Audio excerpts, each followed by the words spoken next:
అందరికీ నమస్కారం అండి. నా పేరు బి మధుసూదన్ రావు. నేను Sri Kavya all departmental exams coaching center Nizamabad నుంచి మాట్లాడుతున్నానండి. నేను ఏపీ అండ్ తెలంగాణ సర్కిల్లో ఉన్నటువంటి పోస్టల్ ఆఫీషియల్స్ అందరికీ కూడా చిరపరిచితునేనండి. అయితే మనం ఈ మధ్య కర్ణాటక దీంట్లో కన్నడ లాంగ్వేజ్లో కూడా వీడియోస్ చేసి మనం పెట్టడం జరుగుతుంది. కన్నడలో కూడా కొన్ని వీడియోస్ చేయడం జరుగుతుందండి. అక్కడ కూడా టచ్ పెరుగుతుంది.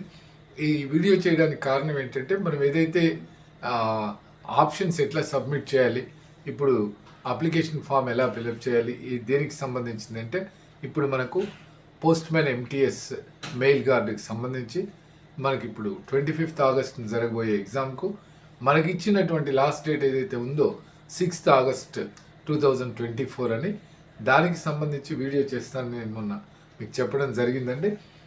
వెయిటెడ్ దేనికోసం మనం వెయిట్ చేసాము అని అంటే వేకెన్సీ పొజిషన్ ఏమైనా ఇస్తారేమో, మీకు దాన్ని బట్టి నెంబర్ ఆఫ్ ఆప్షన్స్ మీరు ఎక్కడెక్కడ వేకెన్సీస్ ఎక్కువ ఉంటే అలా పెట్టుకోవడానికి మీకు అవకాశం ఉంటుందేమో చూద్దామని చెప్పి ఆపడం జరిగిందండి. అయితే ఇక లాస్ట్ డేట్ దగ్గరికి వస్తుంది.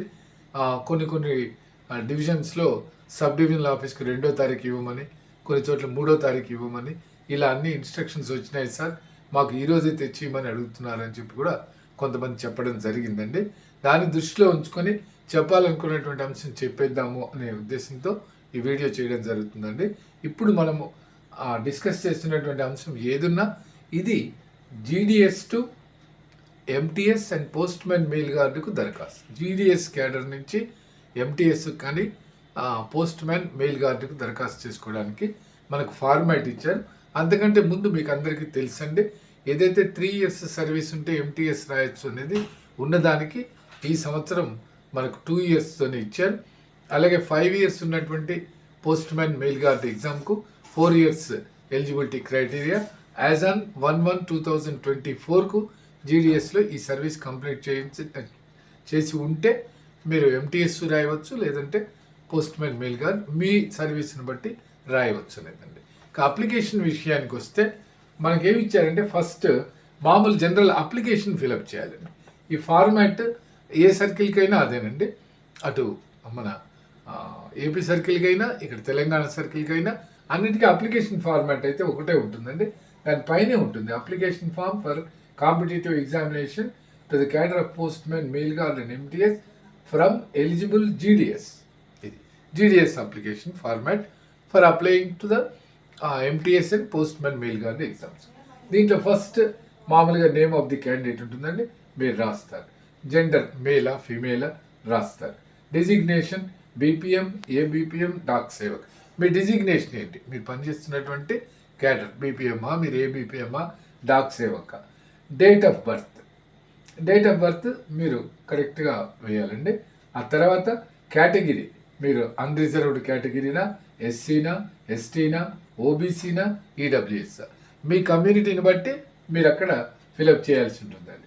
Educational qualification attach self attested copies of mark sheet అని ఉన్నారు. ఇది ఎడ్యుకేషనల్ క్వాలిఫికేషన్. జనరల్గా మనము ఎస్ఎస్సీని రాస్తాం 10th class.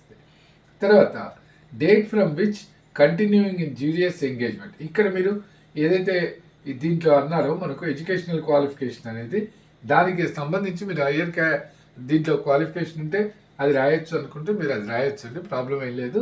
Minimum 10th class అనేది మీకు తెలుసు. ఇక్కడ ఆఫీస్ వేర్ ప్రెజెంట్లీ అటాచ్డ్, మీరు ప్రజెంట్ మీ ప్లేస్ ఆఫ్ వర్కింగ్ ఎక్కడ ఏం చేస్తున్నారు అనేది ఇక్కడ రాయాలండి. 7th కాలం. 8thలో date from which continuing in GDS engagement, ఎప్పుడు మీరు జీడిఎస్ క్యాడర్లోకి ఎంటర్ అయ్యారు, ఎప్పటి నుంచి మీరు పనిచేస్తున్నారు అనే డేట్ ఇక్కడ రాయాలి. Length of engagement rendered as GDS as on 1/1/2024, 1/1/2024కు మీరు ఎన్ని సంవత్సరాలు సర్వీస్ కంప్లీట్ చేశారు, సంవత్సరాలు, నెలలు, రోజులు అనేది 1/1/2024 క్యాలిక్యులేట్ చేసి ఇక్కడ రాయాలండి. దాన్ని బట్టి మీరు దేనికి అప్లై చేశారనేది స్పష్టంగా తెలిసిపోతుందండి. 4 సంవత్సరాల పైన ఉంటే మీరు పోస్ట్ మ్యాన్ మెయిల్ గార్డ్కి ఆటోమేటిక్గా ఎంటీఎస్కి ఎలిజిబుల్ అవుతుంది. లేదు మీకు అంత సర్వీస్ లేదు, ఎంటీఎస్కు మీరు 2 years సర్వీస్ ఉంది రాస్తున్నారంటే దానికి సరిపోతుంది అనేది ఉంటుందండి. వెదర్ పర్సన్ విత్ డిజబిలిటీ, అంటే డిజబిలిటీ ఏదన్నా ఉందా అంటే మీకు ఈ ఫిజికల్ హ్యాండిక్యాప్డ్ వాటికి సంబంధించిన ఏమన్నా ఉంటే ఇక్కడ ఎస్ అనే ఆన్సర్ వస్తే అంటే అలాంటిది ఉంటే కింద ఇఫ్ ఎస్ నేచర్ ఆఫ్ డిజబిలిటీ అంటే ఆర్థోపెడికా లేకపోతే కళ్ళు కనపడవా ఏది అంటే సైట్ ఇది ప్రాబ్లమా ఏది ఉందో అక్కడ ఇది రాయాలండి. తర్వాత దాంట్లో ఏంటంటే పర్సెంటేజ్ ఆఫ్ డిజబిలిటీ కూడా రాయాలి. మెడికల్ సర్టిఫికేట్లో వాళ్ళు మెన్షన్ చేస్తారు మీకు ఉన్నటువంటి అంగవైకల్యం ఏదైతే ఉందో దానికి 40%, 30% ఇలా మెన్షన్ చేసి ఉంటారండి. ఇఫ్ ఎట్ ఆల్ ఎవరైనా ఫిజికల్లీ హ్యాండిక్యాప్డ్ క్యాండిడేట్స్ ఉంటే అక్కడ డిజబిలిటీ పర్సంటేజ్ కూడా మెన్షన్ చేయమని చెప్పారండి. Next weather working in APS అన్నారండి. మన వాళ్ళు ఇప్పుడు మీరు పనిచేస్తున్నటువంటి దీంట్లో ఏపీఎస్కి ఏం సంబంధం లేదు కాబట్టి నో అని పెడతారండి. Whether any penalty is in currency or disciplinary proceedings pending if yes details దేరా.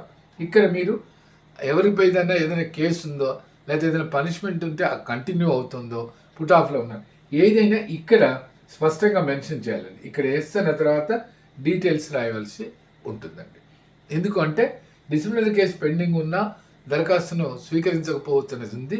అయినప్పటికీ కూడా మనము అది మెన్షన్ చేసి దరఖాస్తును సబ్మిట్ చేయడం కరెక్ట్ ప్రొసీజర్ అండి. తర్వాత డిక్లరేషన్ మీరు పైన మనం ఇచ్చినటువంటిదంతా కూడా సమాచారం ఇదంతా సరి అయినదని మీరు కింద సిగ్నేచర్ మీ డేట్ ఇక్కడ ప్లేస్ ఎక్కడ పని ఇస్తున్నారో అంటే ఎక్కడ పని చేస్తున్నారో అది రాస్తారండి. తర్వాత ఏంటంటే I certify that I have verified అనేది ఇక్కడ కింద ఉన్నటువంటిది divisional oblique unit head designation అంటే ఇక్కడ పైన వరకు మీరు సంతకం పెట్టే వరకు మీ బాధ్యత అండి. తర్వాత